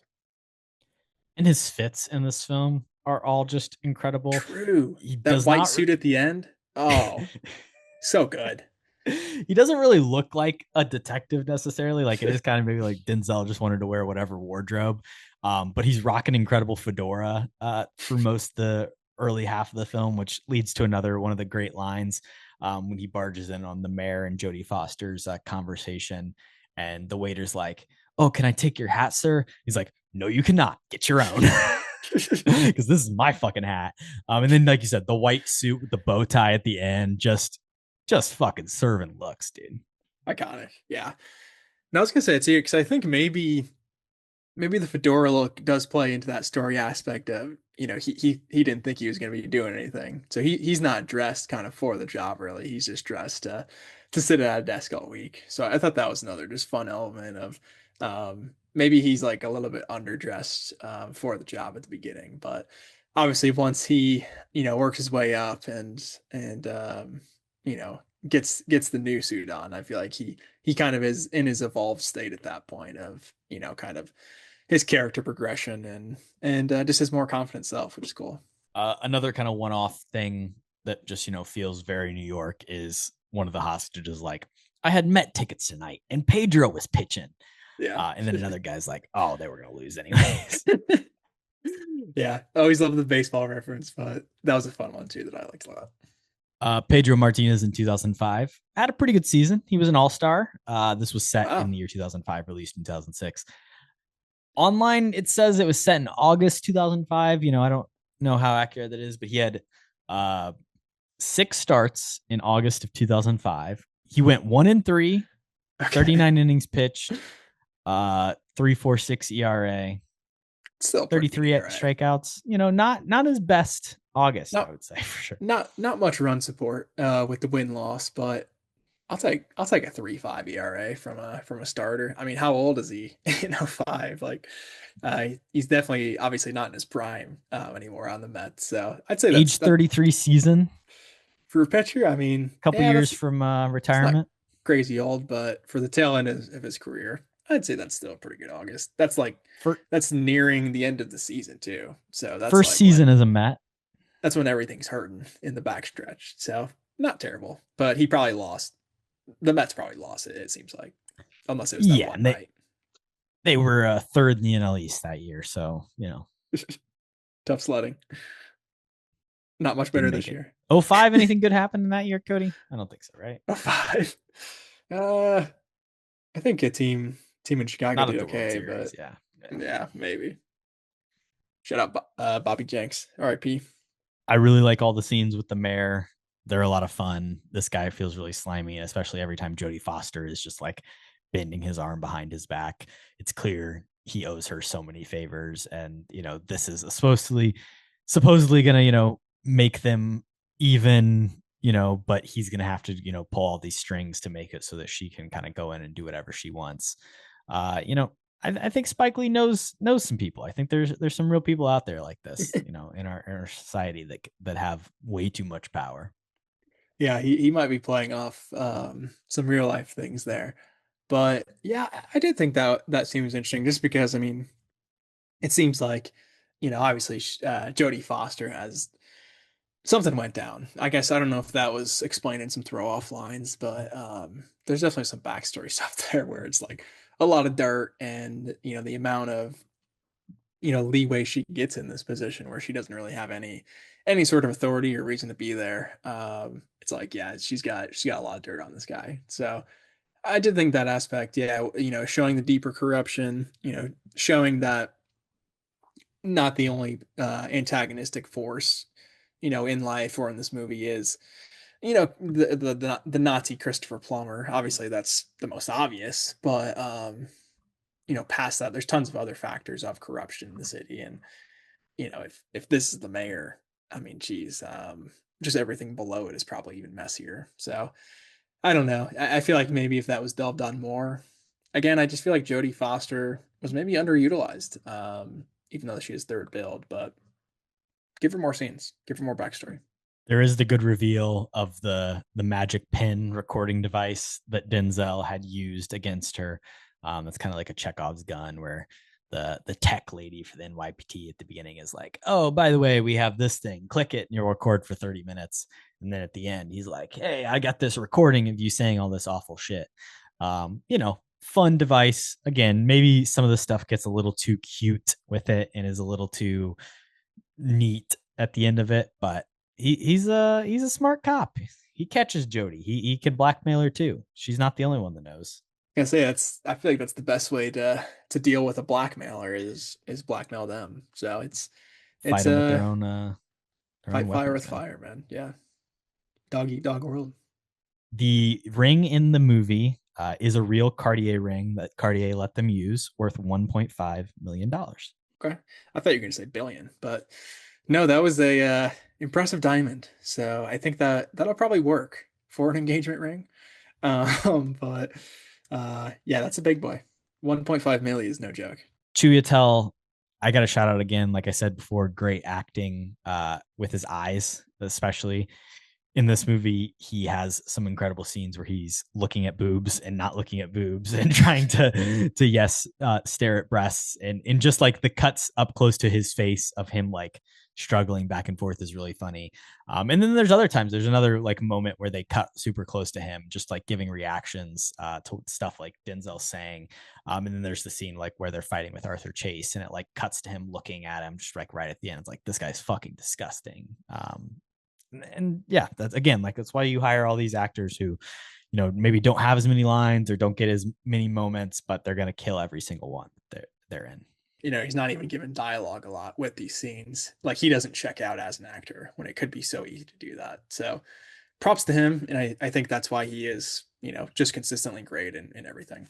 The painter suits are a good, version of like a heist disguise, infrared in that way. Knocking and out the fact that the infrared laser to knock out the cameras, maybe that's a little bit of a bullshitty thing. But like it's all well planned out when they put all the heists in the same clothes, when they put all of the hostages in the same clothes and they make them dress up. Like it's a smart plan. We're going to walk out this front door. He does it eventually. He does it a little bit later, but he walk out that door. The reverse pickpocket, giving him the diamond, maybe a little bit bullshit, but I don't care. He needs a diamond too. He needs to propose to his lady. Yeah. I think that is a fun moment to end it on. Him just, because like you said, he says it multiple times, like, I'm just walking out of here. Like, I'll tell you how I'm getting out. He doesn't say exactly when, which was kind of the key factor, but he did tell the truth the entire time, which is kind of cool. And then, and that part actually wasn't planned too, which is kind of interesting, of Denzel and Chewie just show up at the bank, a week later when Clive is walking out, which was not planned from Clive. But and he even asked that. He's like, "Are they here for me? Like, did they figure it out?" And they're like, "I don't know." And he's like, "Screw it. I'm just gonna walk right by him and put this diamond in his pocket," like you said. So I think that is a kind of a fun thing to end the movie on, and especially too just hammering down on Clive, his motives and who he is as a person. Like he went through this crazy spiel of holding up the bank, but like you feel like he's a good everyday guy after that moment of they were talking back and forth about how he needs the diamonds. It's just a fun way to end it for sure. The final line of the film, do you know what it is? I don't think I recall. What is that? It's his girlfriend saying, "Come on, honey, the handcuffs are getting cold." Oh wow. And then I didn't even catch that. fades to black, and then you get the That's fun funny. final credits where it's like clapperboard, show the double dolly shot. Everybody, literally the entire cast, gets a image and title card. So it goes through the main people, but then you get into the Kinlungs and the supporting cast characters, which I think is fun that everybody gets to be there. Even the little kid at the end wraps it up. Which that kid was in a Chappelle show skit, I guess, before this, Okay. and that's where Spike saw him and was like, "Yeah, you'll be the kid in my movie." He was good too. Yeah. Normally we would hate on kid actors, but no, he was solid. Not his introducing role either. He was a seasoned vet, I guess. But yeah, I'm a sucker too for those end credits, kind of flashing each actor individually. Always a big fan of that. And of course, you got a nice little Bollywood bump and score behind it as well. The riddle stuff, I can kind of take or leave. What was the which riddle? which one weighs more? All the Right. trains that go through Grand Central Station, Versus or all the trees cut down trees. to print all the U.S. currency in Right. circulation. It's like, well, the money's on Neither. cotton, and the trains, Grand Central Station's a post office, and Right. like it. I don't know. That's probably my biggest scene that is nothing to me. Well, again, it's just that, like what that is from Clive Owen's perspective and the plan. Like it's a time waster, right? Like any way Yeah. they answer, he's not going to do anything, right? So it's just to get them nervous and thinking and get the blood pumping. But yeah, I mean, early on, I think it's effective, but yeah, with the entirety of the story, it's definitely forgettable. At the end of the day, I think the best lesson you can learn from this movie is when there's blood on the streets, buy property, Cody. That's what it's trying to tell you, right? Yeah, not bad advice. I would say stay away from banks in the middle of the day. Is a good I don't one. go into banks. Do all my banking online. I don't know if anybody does anymore, but so I guess if you are walking People with into a more bank, money than us.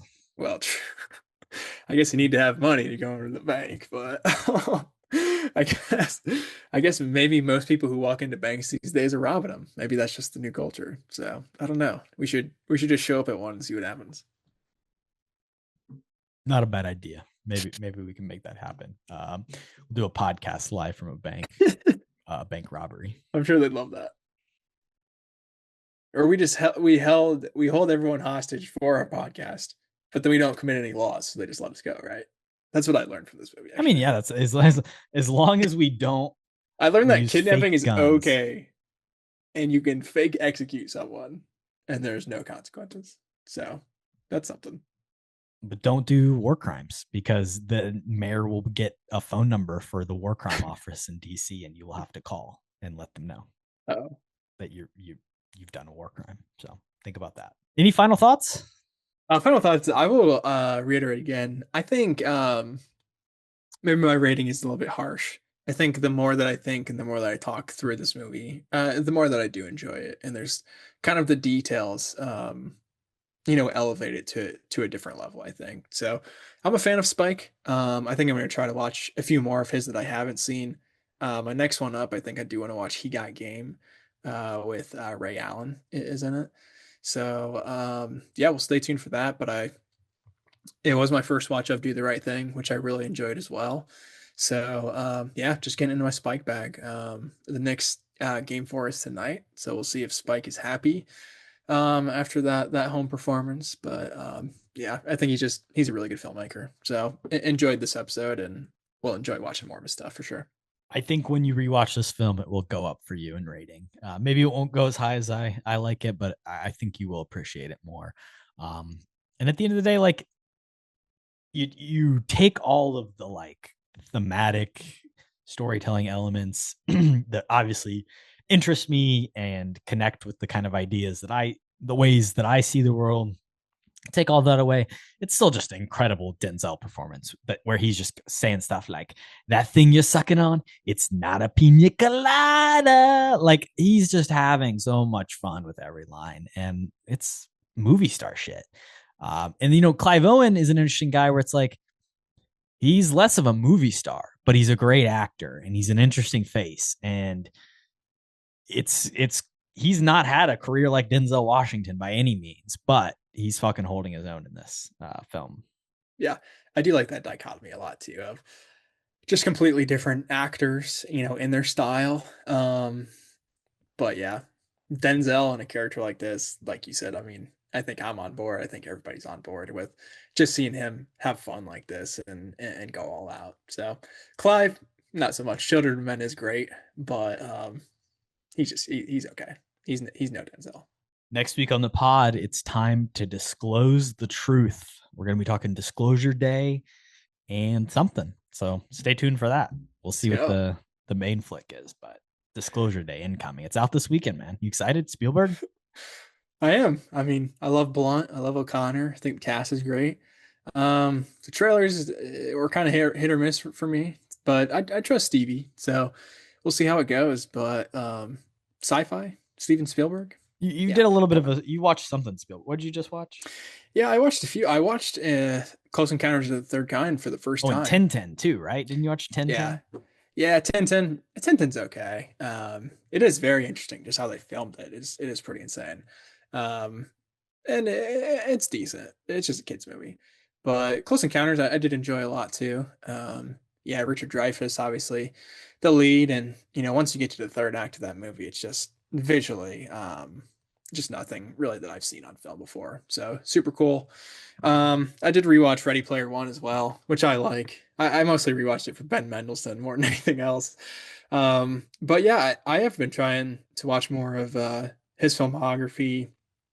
There's still a few others, like Empire of the Sun, which has Christian Bale as a little kid. And Munich is another one that's been on my list for forever. So he's just got such a deep filmography. That's hard to cover all of the bases, but been trying to rewatch some of his stuff. And I rewatched Catch Me If You Can too. So 40 some movies basically. Hadn't seen 40. Hadn't seen Catch Me If You Can in a while. So that was a fun rewatch too. Bangers only. Well, everyone, hope you enjoyed listening to the episode, and we'll catch you next week. Peace. What you just said is one of the most insanely idiotic things I have ever heard. At no point in your rambling, incoherent response were you even close to anything that could be considered a rational thought. Everyone in this room is now dumber for having listened to it.